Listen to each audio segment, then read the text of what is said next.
Video like जरूर कर लीजिए और ऐसे वीडियो लगातार फ्री में पाने के लिए चैनल को तुरंत सब्सक्राइब कर लीजिए और बेल आइकन को जरूर टैप कर लीजिए ताकि आगे भी सारे वीडियो आपको मिलते रहे। यूट्यूब में फॉलो करते हैं तो प्लीज ये वाला फ्री टेलीग्राम चैनल जरूर ज्वाइन कर लीजिएगा। सारे नोटिफिकेशन सारे अपडेट यहीं पे आते हैं, ध्यान रखिए।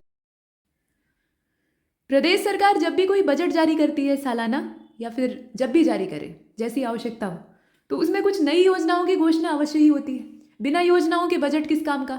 और योजनाएं जब घोषित होती हैं तो उनके साथ धन आवंटन भी किया जाता है, धनराशि दी जाती है। कुछ पुरानी वाली योजनाओं को भी आगे बढ़ाने का काम किया जाता है, लेकिन जो नई घोषित योजनाएं हैं उनसे प्रश्न बनते हैं और ये मामला करंट अफेयर का है।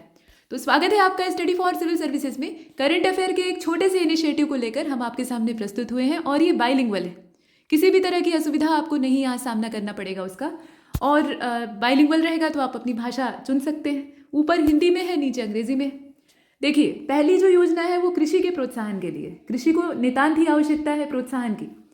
तो 3 नई योजनाएं प्रदेश सरकार के द्वारा शुरू की गई है। एक तो है राज्य कृषि विकास योजना यानी स्टेट एग्रीकल्चरल डेवलपमेंट स्कीम, और फिर विश्व बैंक ने सहायता की हुई है, मतलब मौद्रिक सहायता। मौद्रिक सहायता मतलब पैसे रुपए की सहायता। तो ये एक योजना चल रही थी, यूपी एग्रीज योजना, ठीक है।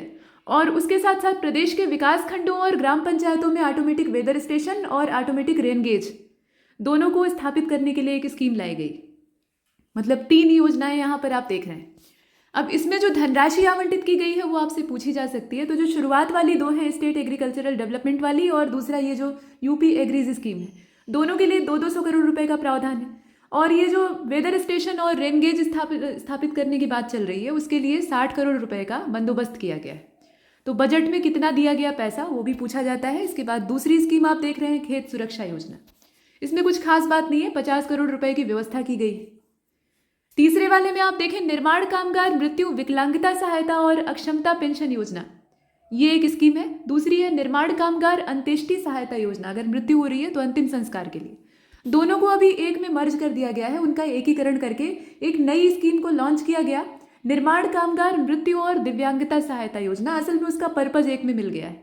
अगर मृत्यु हो गई दुर्घटना में तो ससम्मान अंत्येष्टि की व्यवस्था की जाएगी। दूसरा, अगर दिव्यांगता होती है मतलब विकलांगता के शिकार हो जाते हैं या फिर आप काम करने में अक्षम हो गए तो आपको सहयोग दिया जाएगा। तो दोनों का एकीकरण किया गया है, ध्यान दीजिएगा।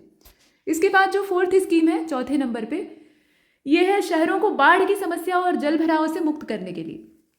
शहरी बाढ़ अपने तरीके की होती है, अर्बन फ्लड उसको कहा जाता है, और साथ में अगर कोई तूफान आ गया तो उसके लिए भी यहाँ सुविधा है।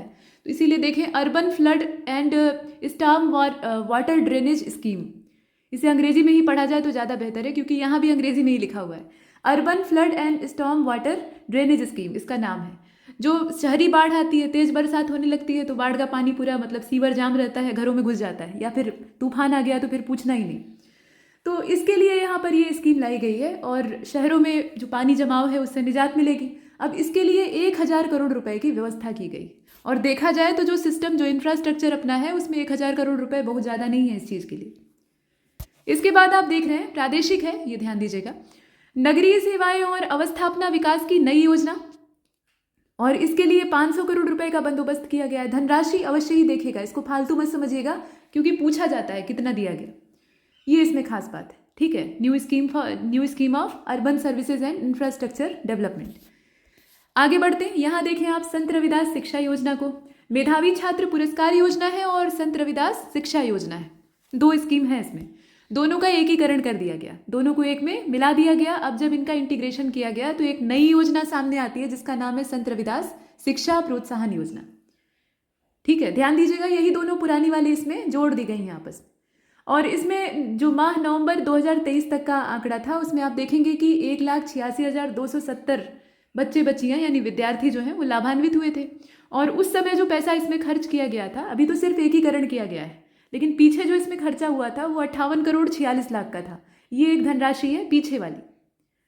नेक्स्ट आप देखेंगे यहाँ पर उत्तर प्रदेश के शिक्षित और प्रशिक्षित युवाओं को स्वरोजगार से जोड़कर नए सूक्ष्म उद्योगों की स्थापना के लिए वित्तीय संसाधन उपलब्ध करने के लिए।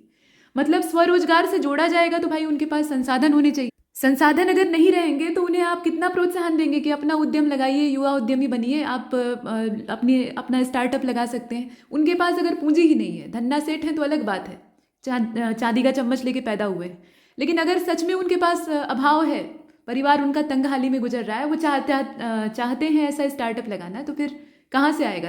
इसमें सरकार को सहयोग देना होगा। तो 1,000 करोड़ रुपए का बंदोबस्त किया गया है, अच्छी खासी धनराशि है, अगर काम आ सके तो ये है मुख्यमंत्री युवा उद्यमी विकास अभियान, इसका नाम याद रखिएगा। और इसके लिए जो धनराशि आवंटन है वो 1,000 करोड़ रुपए का है। उद्देश्य आप देख चुके हैं। ये ध्यान दीजिएगा कि इसमें जो नए सूक्ष्म उद्योग हैं, ठीक है, माइक्रो इंडस्ट्रीज, उनके डेवलपमेंट के लिए ये सब कुछ है। अब 8वें नंबर पे, या नंबर जाने दीजिए, ऐसे ही देख लीजिए, इसमें नंबर का कोई मतलब नहीं है। प्रदेश के मुख्यमंत्री जी ने, यानी योगी बाबा ने, मुख्यमंत्री युवा उद्यमी विकास अभियान जो है, MUA इसको कहा जाता है, तो इस योजना को लॉन्च किया था 3 मार्च 2024 को। लक्ष्य वही है कि हर साल कम से कम 1 लाख युवा उद्यमी जो है उनको 5 लाख रुपए तक की परियोजनाओं के लिए इंटरेस्ट फ्री लोन दिया जा सके। ब्याज एक बड़ी मुसीबत की जड़ बन जाती है, वो अतिरिक्त धनराशि आपको देनी पड़ती है, बोझ जैसा हो जाता है। तो इसमें कोई इंटरेस्ट नहीं लगेगा, इसके लिए खास बात है। लेकिन इसमें 1 लाख युवा उद्यमी ही जो है वो एक बार में फायदा अभी के लिए ले सकते हैं। तो इस स्कीम को भी आपने देखा, और यहीं पर हमारी बात भी समाप्त होती है। छोटा सा वीडियो था, आराम से देखिए।